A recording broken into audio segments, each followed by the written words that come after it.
ओम शांति। आज हम 3 अप्रैल 91 की अव्यक्तवाणी सुनते हैं। आज की वाणी का सार है, सर्व हदों से निकल बेहद के वैरागी बनो। अव्यक्त बाप दादा अपने बच्चों प्रति बोले। आज कल्प बाद फिर से मिलन मनाने सभी बच्चे अपने साकारी स्वीट होम मधुबन में पहुंच गए हैं। साकारी वतन का स्वीट होम मधुबन ही है, जहाँ बाप और बच्चों का रूहानी मेला लगता है। मिलन मेला होता है तो सभी बच्चे मिलन मेले में आए हुए हो। यह बाप और बच्चों का मिलन मेला सिर्फ इस संगम युग पर और मधुबन में ही होता है, इसलिए सभी भागकर मधुबन में पहुँचे हो। मधुबन बाप दादा का साकार रूप में भी मिलन कराता और साथ साथ सहज याद द्वारा अव्यक्त मिलन भी कराता है, क्योंकि मधुबन धरनी को रूहानी मिलन की साकार रूप में मिलन की अनुभूति का वरदान मिला हुआ है। वरदानी धरनी होने के कारण मिलन का अनुभव सहज करते हो और कोई भी स्थान पर ज्ञान सागर और ज्ञान नदियों का मिलन मेला नहीं होता। सागर और नदियों के मिलन मेले का यह एक ही स्थान है। ऐसे महान वरदानी धरनी पर आए हो, ऐसे समझते हो। तपस्या वर्ष में विशेष इस कल्प में पहली बार मिलने वाले बच्चों को गोल्डन चांस मिला है। कितने लक्की हो। तपस्या के आदि में ही नए बच्चों को एक्स्ट्रा बल मिला है, तो आदि में ही यह एक्स्ट्रा बल आगे के लिए आगे बढ़ने में सहयोगी बनेगा। इसीलिए नए बच्चों को ड्रामा ने भी आगे बढ़ने का सहयोग दिया है। इसलिए यह उल्हाना नहीं दे सकेंगे कि हम तो पीछे आए हैं। नहीं, तपस्या वर्ष को भी वरदान मिला हुआ है। तपस्या वर्ष में वरदानी भूमि पर आने का अधिकार मिला है, चांस मिला है। यह एक्स्ट्रा भाग्य कम नहीं है। यह वर्ष का, मधुबन धरनी का और अपने पुरुषार्थ का तीनों वरदान विशेष आप नए बच्चों को मिले हुए हैं। तो कितने लकी हुए। इतने अविनाशी भाग्य का नशा साथ में रखना। सिर्फ यहाँ तक नशा न रहे, लेकिन अविनाशी बाप है, अविनाशी आप श्रेष्ठ आत्माएं हो, तो भाग्य भी अविनाशी है। अविनाशी भाग्य को अविनाशी रखना, यह सिर्फ सहज अटेंशन देने की बात है। टेंशन वाला अटेंशन नहीं, सहज अटेंशन हो। और मुश्किल है भी क्या। मेरा बाबा जान लिया, मान लिया, तो जो जान लिया, मान लिया, अनुभव कर लिया, अधिकार प्राप्त हो गया, फिर मुश्किल क्या है। सिर्फ एक ही मेरा बाबा, यह अनुभव होता रहे, यही फुल नॉलेज है।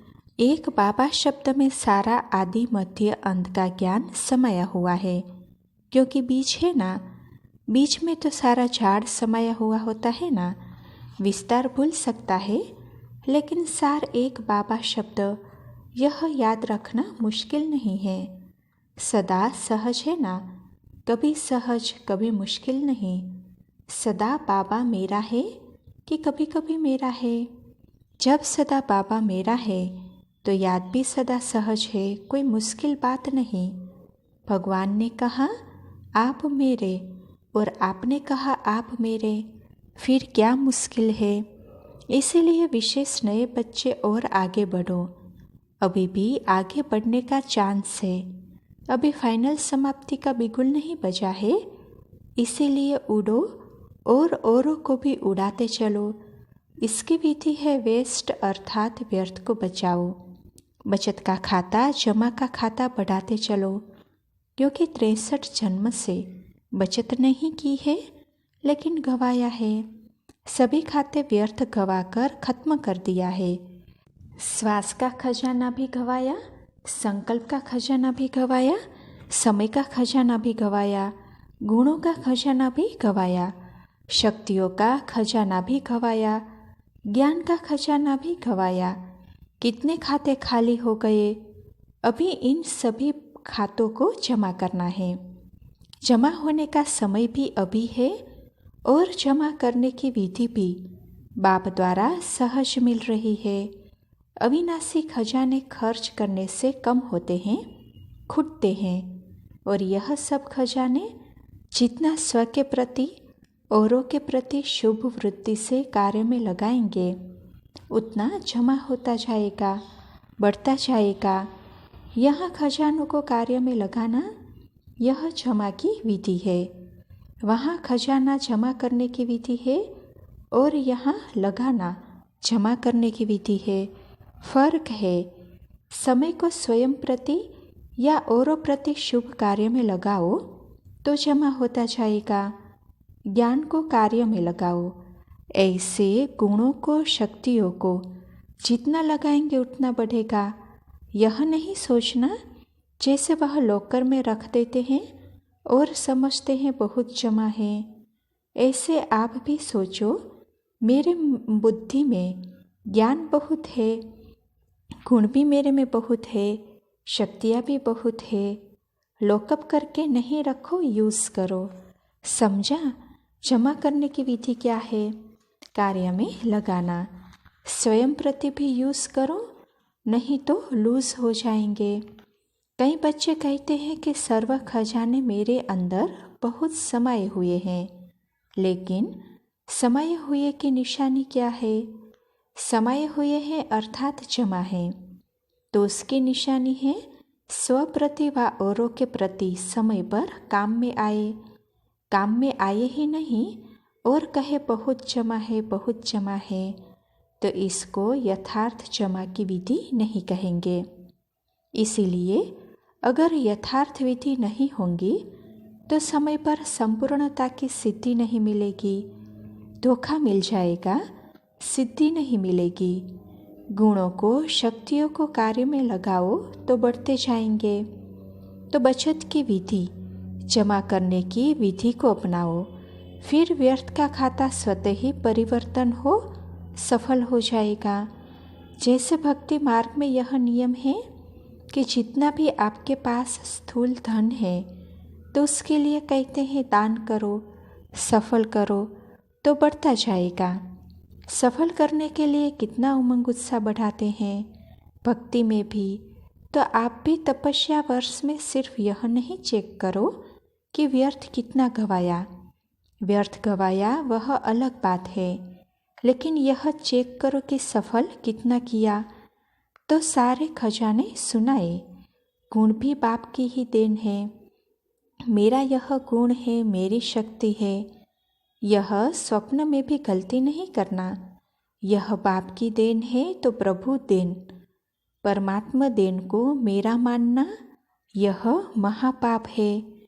कोई बार कई बच्चे साधारण भाषा में सोचते भी है और बोलते भी है कि मेरे इस गुण को यूज़ नहीं किया जाता, मेरे में यह शक्ति है, मेरी बुद्धि बहुत अच्छी है, इसको यूज़ नहीं किया जाता है।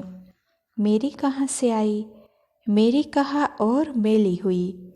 भक्ति में भी यह शिक्षा 63 जन्म से देते रहते हैं कि मेरा नहीं मानो, तेरा मानो, लेकिन फिर भी माना नहीं। तो ज्ञान मार्ग में भी कहना तेरा और मानना मेरा, यह ठगी यहाँ नहीं चलती।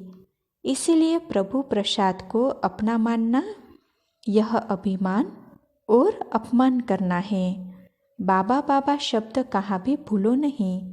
बाबा ने शक्ति दी है, बुद्धि दी है, बाबा का कार्य है, बाबा का सेंटर है, बाबा की सब चीज़ें है।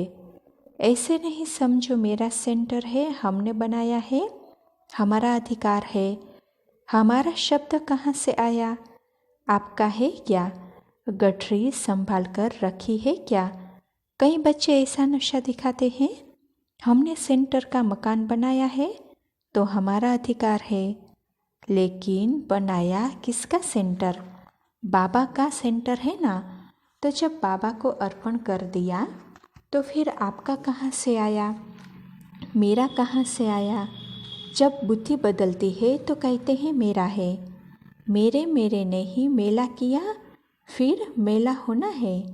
जब ब्राह्मण बने तो ब्राह्मण जीवन का बाप से पहला वायदा कौन सा है? नयों ने वायदा किया है या पुरानों ने किया है? नए भी अभी तो पुराने होकर आए हो ना। निश्चय बुद्धि का फॉर्म भरकर आए हो ना। तो सबका पहला पहला वायदा है, तन मन धन और बुद्धि सब तेरे। यह वायदा सभी ने किया है। अभी वायदा करने वाले हैं तो हाथ उठाओ। जो समझते हैं कि आईवेल के लिए कुछ तो रखना पड़ेगा, सब कुछ बाप को कैसे दे देंगे, कुछ तो किनारा रखना पड़ेगा। जो समझते हैं कि यह समझदारी का काम है वह हाथ उठाओ। कुछ किनारे रखा है? देखना, फिर यह नहीं कहना कि हमको किसी ने देखा। इतनी भीड़ में किसने देखा? बाप के पास तो टीवी बहुत क्लियर है, उससे छिप नहीं सकते हो। इसीलिए सोच समझ करके थोड़ा रखना हो भल रखो। पांडव क्या समझते हो? थोड़ा रखना चाहिए। अच्छी तरह से सोचो। जिनको रखना है वे अभी हाथ उठा ले, बच जाएंगे। नहीं तो यह समय, यह सभा, यह आपका कांध का हिलाना, यह सब दिखाई देगा। कभी भी मेरापन नहीं रखो। बाप कहा और पाप गया। बाप नहीं कहते हो तो पाप हो जाता है। पाप वश के हो करके फिर बुद्धि का काम नहीं करती है। कितना भी समझाओ, कहेंगे नहीं यह तो राइट है, यह तो होना ही है, यह तो करना ही है। बाप को भी रहम पड़ता है, क्योंकि उस समय पाप के वश होते हैं। बाप भूल जाता है तो पाप आ जाता है, और पाप के वश होने के कारण जो बोलते हैं, जो करते हैं, वह स्वयं भी नहीं समझते कि हम क्या कर रहे हैं, क्योंकि परवश होते हैं। तो सदा ज्ञान के होश में रहो, पाप के जोश में नहीं आओ। बीच बीच में यह माया की लहर आती है। आप नए इन बातों से बच कर के रहना। मेरा मेरा में नहीं जाना। थोड़ा पुराने हो जाते हैं तो फिर यह मेरे मेरे की माया बहुत आती है। मेरा विचार, मेरी बुद्धि ही नहीं है तो मेरा विचार कहाँ से आया? तो समझा जमा करने की विधि क्या है? कार्य में लगाना। सफल करो। अपने ईश्वरीय संस्कारों को भी सफल करो तो व्यर्थ संस्कार स्वतः ही चले जाएंगे। ईश्वरीय संस्कारों को कार्य में नहीं लगाते हो तो वह लॉकर में रहते और पुराना काम करते रहते। कईयों की यह आदत होती है कि बैंक में या तो अलमारियों में रखने की।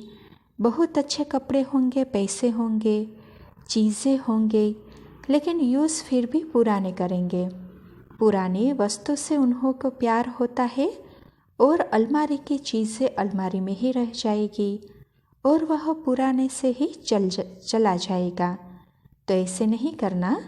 पुराने संस्कार यूज़ करते रहो और ईश्वरीय संस्कार बुद्धि के लॉकर में रखो। नहीं, कार्य में लगाओ, सफल करो।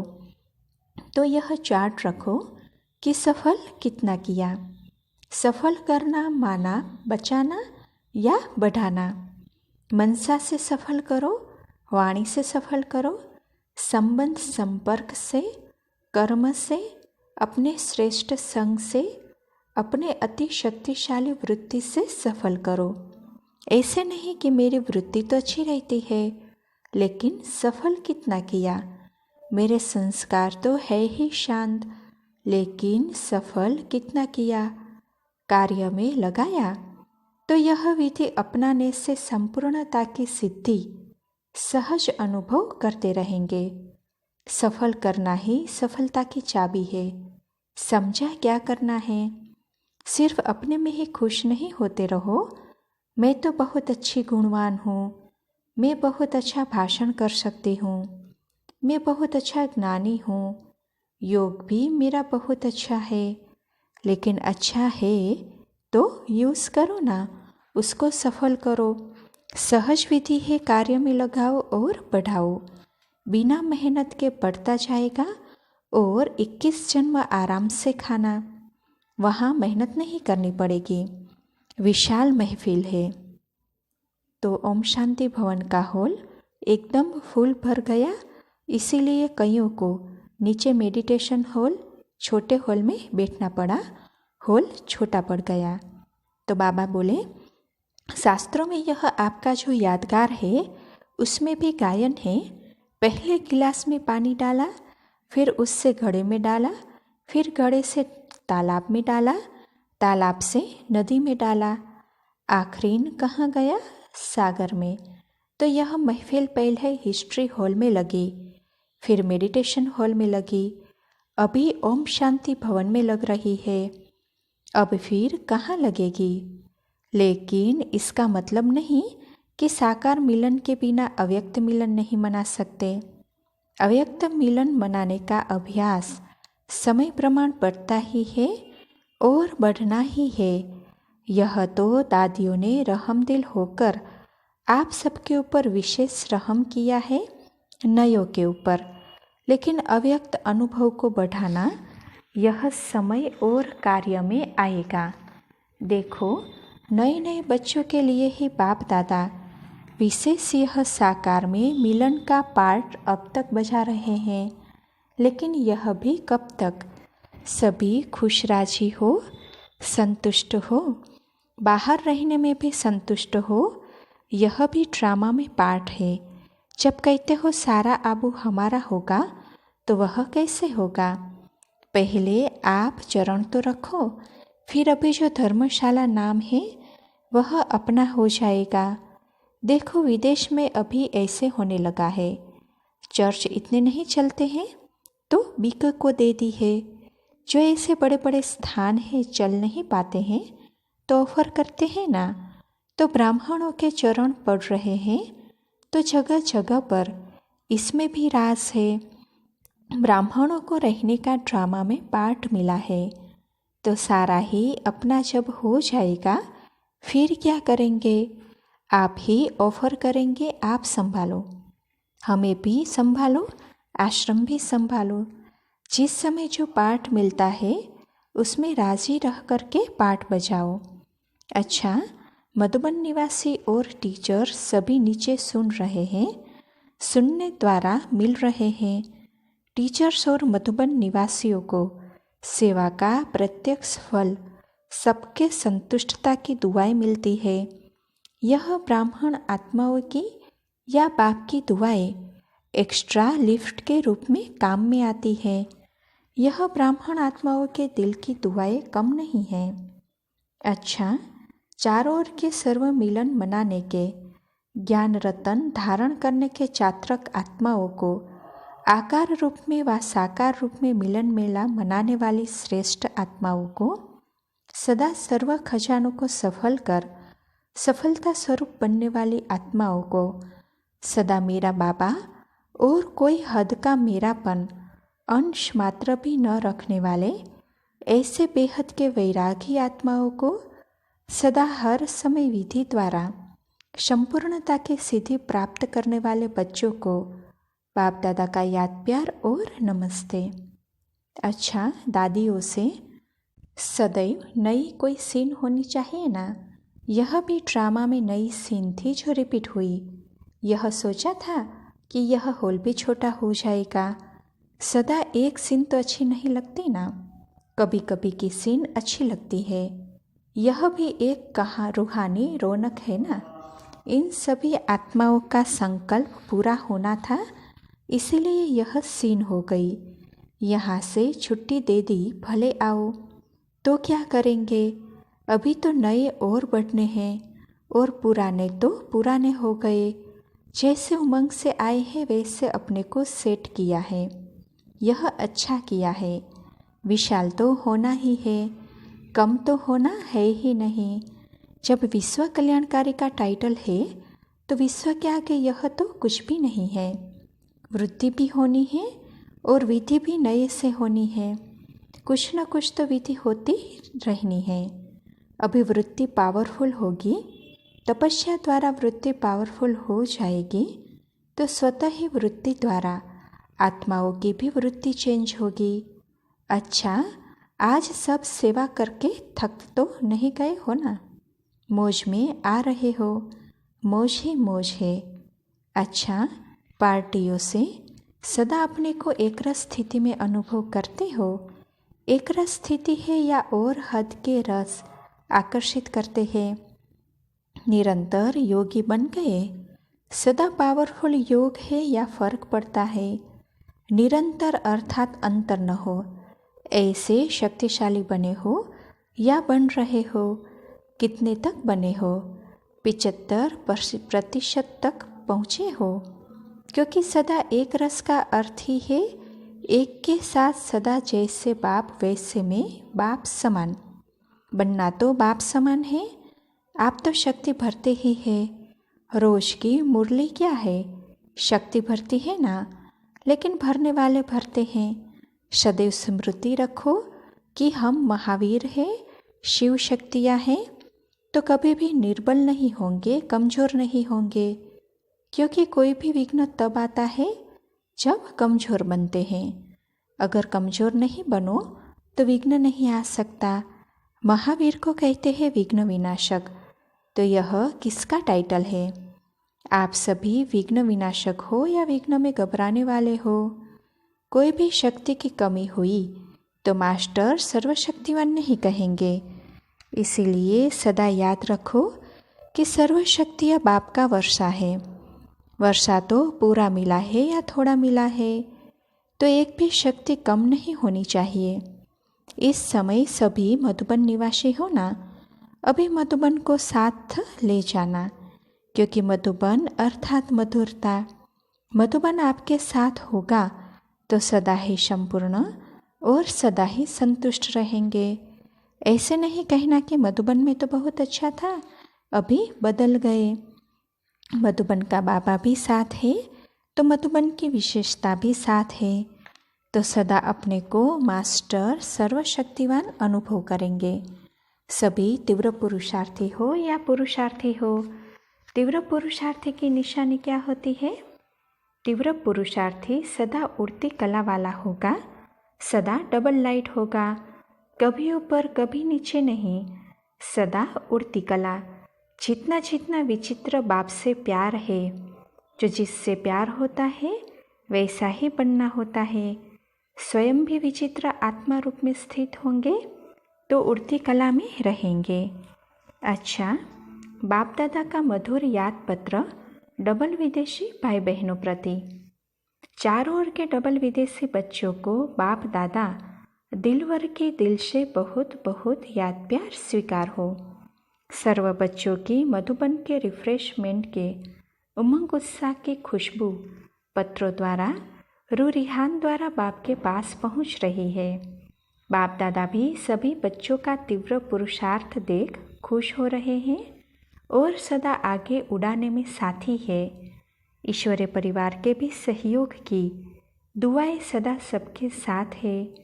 देखो मीठे बच्चे, इस तपस्या वर्ष में लगन की अग्नि द्वारा सर्व व्यर्थ संकल्प, समय और संस्कारों को समाप्त कर समर्थ संपन्न बनने का जो दृढ़ संकल्प किया है, उनको अपनी हिम्मत और बाप की मदद से पूरा करना ही है और होना ही है।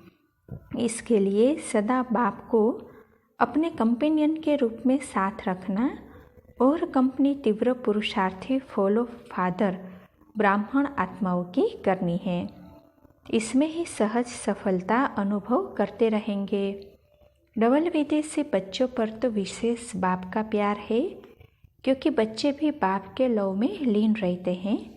उड़ते रहो और उड़ाते रहो। अच्छा, ओम शांति।